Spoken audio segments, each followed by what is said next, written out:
Match खत्म हुआ। एक खिलाड़ी अपना हेलमेट और बल्ला बगल में रखता है, जमीन पर बैठता है, ऊपर देखता है और शुक्रिया कहता है। शुक्रिया इसलिए क्योंकि उसके बल्ले से एक बड़ी पारी ऐसे समय पर निकली जब उसकी टीम को उसकी सबसे ज्यादा जरूरत थी। फैंस चेयर कर रहे थे एक ही नाम, सोशल मीडिया पर एक ही ट्रेंड, और वो नाम है संजू सैमसन।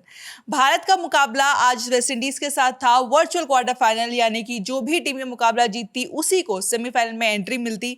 भारत को सेमीफाइनल में एंट्री मिल गई है और भारत को सेमीफाइनल तक पहुंचाने का श्रेय जाता है संजू सैमसन को। मेरे साथ सुकांत है, जिनसे हम संजू सैमसन की इस पारी के बारे में थोड़ा विस्तार से बात करेंगे कि देर आए पर दुरुस्त आए, कि अगर आपकी बल्ले से पारी नहीं आ रही है तो ऐसी ही जगह पर आए, ऐसे ही मौके पे आए जहां पर आपकी टीम को ना सिर्फ जीत मिले बल्कि सेमीफाइनल का टिकट भी मिले। देखिए रिया, कोई कुछ पारियां ऐसी होती है ना जिसको कभी भूल नहीं सकता कोई भी। ये संजू सैमसन ने वैसी पारी खेली जो उनके करियर की अब तक की सबसे बेस्ट पारी है। किसी भी तरीके से, चाहे रन ले ले, चाहे छक्के चौके ले ले, चाहे उसका इम्पैक्ट ले ले। बिल्कुल, और इम्पैक्ट इतना ज़्यादा है कि अब आप सोचो कि टीम इंडिया सेमीफाइनल में जिस कॉन्फिडेंस के साथ जाएगी कि आपने 195 रन से ज़्यादा चेज किया है। एक तमगा लगा हुआ था कि 170 से ज़्यादा कभी टीम इंडिया ने चेज नहीं किया।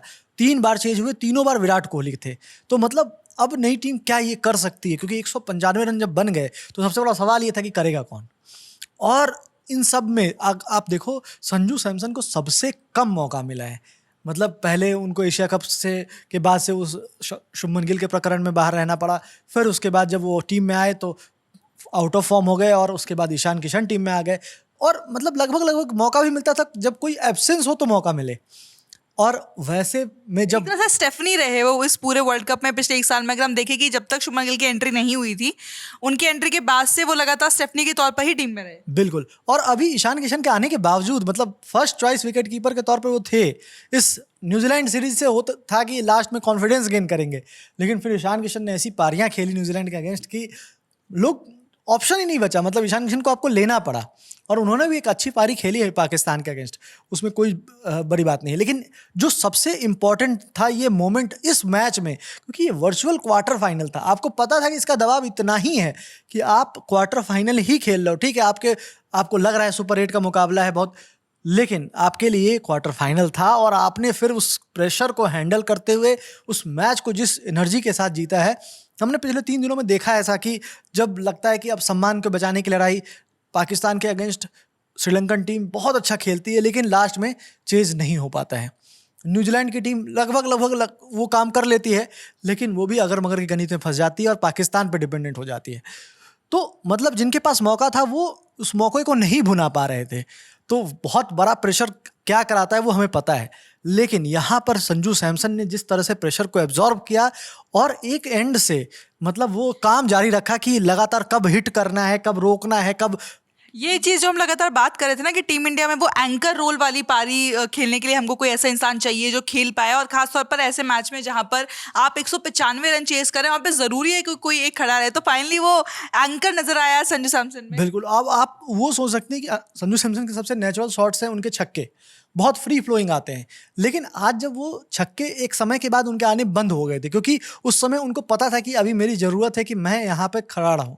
और जब ज़रूरत एकदम लगा कि अब दहलीज पे पहुँच गए हैं, तो उन्होंने जो फर्स्ट बॉल थी लास्ट ओवर की उस पर छक्का लगाया और ये बताया कि वो ये काम पहले भी कर सकते थे, लेकिन उस समय ज़रूरत नहीं थी तो इसलिए नहीं किया। अब ज़रूरत है क्योंकि अब 7 रन चाहिए, 1 बॉल 6, मैच ख़त्म, और वो कॉन्फिडेंस नज़र आता था।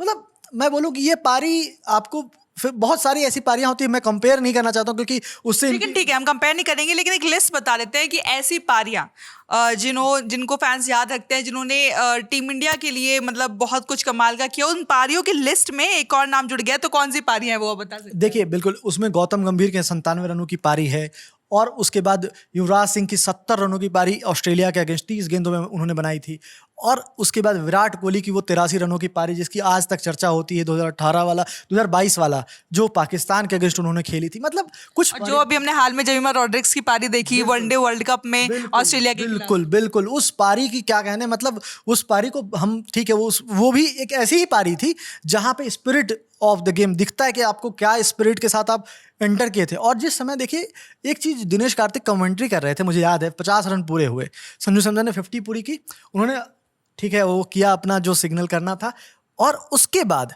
फिर से लिया जो जब कोई बैटर एंटर करता है ना, तो वो लेता है स्ट्राइड कि अंपायर से पूछ करके कि मैं किस जगह पे हूँ और सब कुछ सही है कि नहीं।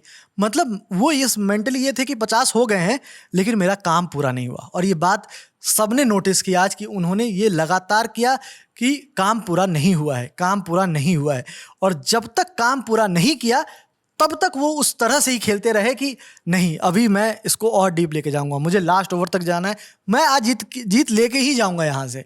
और वो भूख नजर आई कि जो इतने दिनों से मौके नहीं मिले थे, जो भी चीज उनके बारे में कही गई, सोशल मीडिया पे बहुत चीजें हुई। कहने वाले में पहले जो आपने बताया, एक तो एक चीज आपको बता दें कि 50 के बाद उन्होंने सेलिब्रेशन किया, जो आमतौर पर वो उनका एक रिलीजियस वो सिग्नल नहीं कहेंगे, जेस्चर था उनका, जो जिस तरीके से उन्होंने अपने भगवान को, अपना जिनको भी वो मानते हैं उनको शुक्रिया अदा किया, तो सिग्नल से ज्यादा वो एक जेस्चर था। और रही बात सवाल पूछने वालों की, तो सवाल तो खड़े उनकी जगह पर प्लेइंग 11 पर भी हुए थे कि जब मुरली कार्तिक ने कहा था कि आपने रिंकू सिंह को बाहर क्यों किया है, क्या आप संजू सैमसन के 24-25 रन से बहुत ज्यादा खुश हैं, इस तरह का उन्होंने कुछ बयान दिया था संजू सैमसन की टीम में जगह को लेकर के। अब क्या सोच रहे होंगे मुरली कार्तिक, और संजू सैमसन क्या सोच रहे होंगे कि भाई अब मैंने जवाब दे दिया है कि जितना आपने कहा मैंने उससे डबल नहीं, उससे ट्रिपल रन बना दिया। बिल्कुल, क्योंकि संजू सैमसन ने जो एक सवाल लगातार उठा रहे थे, देखिए गावस्कर ने पिछले मैच में कही थी कि संजू सैमसन को ऐसा कोई मैच नहीं, 3 मैच उन्होंने खेले, तीसरा मैच था ये, दोनों मैच में स्टार्ट बहुत अच्छा मिला और उसके बाद एक ऐसा शॉट जो इसका कोई ज़रूरत नहीं थी, ऐसा लगा हाफ हार्टेड शॉट खेल दिया और सीधा फील्डर के हाथों में। तो मतलब वो समझ नहीं आता था कि ये क्या था, ये क्या हो गया। तो वैसी पारियां खेली थी। और एक चीज़ और, बाकी सारे बैटर भले ही बहुत सारे स्ट्रगल्स कर रहे हों, संजू सैमसन ने अब तक तीनों मैचेस में एक बार भी स्ट्रगल नहीं किया है। 8 गेंदों में 22 रन हो, 15 गेंदों में 24 रन हो, वो जैसे जिस टेम्परामेंट के साथ खेलने उतरते थे वो लगता था कि उसी को कंटिन्यू कर रहे हैं। और वो एक लूज शॉट जो उनको लगातार विकेट गिरा दे रहा था, आज उन्होंने उसको चेक किया है रिया, और लगातार उसको चेक करते हुए जहां फील्डर उनको नजर आ रहा था कि ये गैप एरिया है, मैं उसको टारगेट करूंगा, और ज़्यादा चौकों पे भरोसा किया है। यही जो मैं बात बोल रहा हूँ ना कि वो खेलते नेचुरली छक्के ज़्यादा मारते हैं, लेकिन आज वो सारा एग्रेशन, आज एंकर थे ना वो, बिल्कुल, मतलब एंकर भी थे, एग्रेसर भी थे। मतलब आज उन्होंने जो रोल अदा किया है, ये पारी मैच विनर वाला रोल, मैच विनर, और ये पारी उनके करियर की सबसे बेस्ट पारी हो गई है। और जो एक बात होती है ना कि हाँ, चेंजेस जो किए थे हमने पिछले मैच में, उसका इम्पैक्ट देखा था। ठीक है, आप पारी 24 रन की थी, हमने बात भी की थी कि 24 रन की पारी है, लेकिन फिर भी तारीफ क्यों हो रही है? क्योंकि जो एक प्रेशर जो अभिषेक शर्मा से हटा था, वो प्रेशर जो बाकी प्लेयर्स से हट गया था, जो स्टार्ट आपको चाहिए था जो नहीं मिल रहा था, सबसे बड़ी पार्टनरशिप हुई थी 48 रनों की, तो वो सब हमें दिख गया था कि पॉजिटिव साइंस हैं रिंकू के आने से, संजू सैमसन के आने से, तो वो पॉजिटिव साइंस दिख गए थे वहाँ पे। लेकिन एक पॉजिटिव साइन बाकी था, वो था संजू सैमसन के खुद का रन बनना, जो बहुत ज़रूरी था, क्योंकि वो जगह उन्होंने कमाई है, जो जगह पिछले कुछ समय से लगातार सब कुछ अच्छा करने के बावजूद उनकी जा रही थी, और शायद यही इनजस्टिस को जस्टिस मिलना था, इसीलिए ये सब कुछ फेरबदल हुआ और फिर वो टीम में आ गए। और एक होता ना मास्टर प्लान, वो पोएटिक जस्टिस, हाँ बिल्कुल पोएटिक जस्टिस। और अभी जस्टिस पूरा नहीं हुआ है रिया, अभी सेमीफाइनल और फाइनल बाकी है। लेकिन एक चीज़ फिक्स है कि जिस तरह से संजू सैमसन ने इस पारी को खेला है, उसके बाद जो उनका कॉन्फिडेंस लेवल अभी जिस लेवल पे होगा, वो आपको देखने को मिलेगा सेमीफाइनल और फाइनल में भी।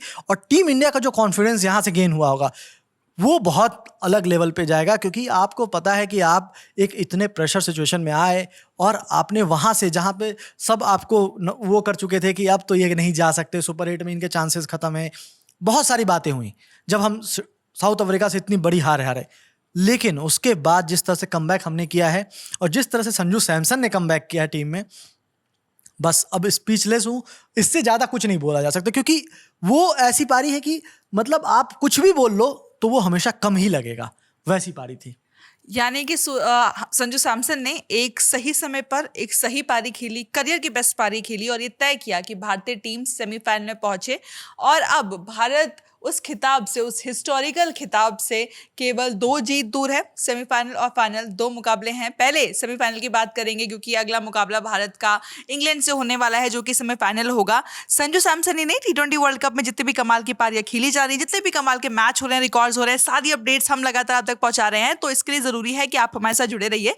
लेकिन इस वीडियो में इतना ही। मेरा नाम है रिया, साथ ही सुकांत, और आप देखते रहिए ललंडा स्पोर्ट्स।